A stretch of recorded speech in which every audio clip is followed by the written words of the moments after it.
Uh, Grade 2, our last chapter, chapter 2, we met Aunt Sponge and Aunt Spiker. And to get a little reminder of what they look like, we got Aunt Sponge, thinks she's beautiful, and we have Aunt Spiker, who's not, well, both of them are not so nice, but she's not even nice to her own sister. So let's start with chapter 3. Chapter 3. Oh yeah, and to go back, remember, James wanted to go. He wanted to leave. He wanted to go on a trip, and the aunts were like, "Give me some peace, you nasty little brute." James ran off, and he was crying and crying. So, chapter 3. It was at this point that the first thing of all, the rather peculiar thing that led to so many other much more peculiar things happened to him. For suddenly, just behind him, James heard a rustling of leaves, and he turned around and saw an old man in a crazy dark green suit emerging from the bushes. What would you do if that happened to you? He was a very small old man, but he had a huge bald head and a face that was covered all over with bristly black whiskers. He stopped when he was about 3 yards away, and he stood there, leaning on his stick and staring hard at James. When he spoke, his voice was very slow and creaky. "Come closer to me, little boy," he said, beckoning to James with a finger. "Come right up close to me, and I will show you something wonderful." James was too frightened to move.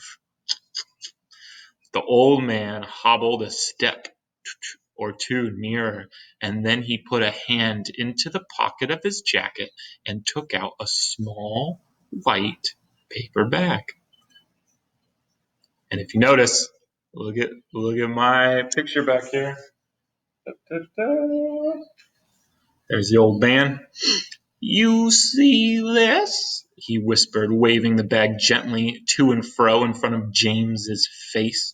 "You know what this is, my dear. You know what's inside this little bag." Then he came nearer still, leaning forward and pushing his face so close to James that James could feel the breath blowing on his cheeks. The breath smelled musty and stale and slightly mildewed, like air in an old cellar. "Take a look, my dear," he said, opening the bag and tilting it towards James. Inside it, James could see a mass of tiny green things that looked like little stones or crystals, each one the size of a grain of rice. Very tiny. They were extraordinarily beautiful, and there was a strange brightness about them, a sort of luminous quality that made them glow and sparkle in the most wonderful way. "Listen to them," the old man whispered. "Listen to them move." James stared into the bag, and sure enough, there was a faint rustling sound coming from inside it, and then he noticed that all the thousands of little green things were slowly, very slowly stirring about and moving over each other as though they were alive. "There's more power and magic in those things in there than in the rest of the world put together," the old man said softly. But what are they?" James murmured, finding his voice at last. "Where do they come from?" "Aha!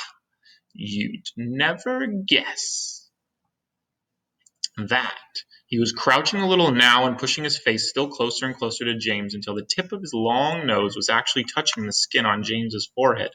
Then suddenly he jumped back and began waving his stick madly in the air. "Crocodile tongues!" he cried. 1,000 long, slimy crocodile tongues boiled up in the skull of a dead witch for 20 days and nights with the eyeballs of a lizard. Add the fingers of a young monkey, the gizzard of a pig, the beak of a green parrot, the juice of a porcupine, and 3 spoonfuls of sugar. Stew for another week, and then let the moon do the rest. All at once he pushed the white paper bag into James's hand and said, "Here, you take it. It's yours." And that's where we're going to stop. Chapter 3. We will continue with Chapter 4 next week. Have a good weekend.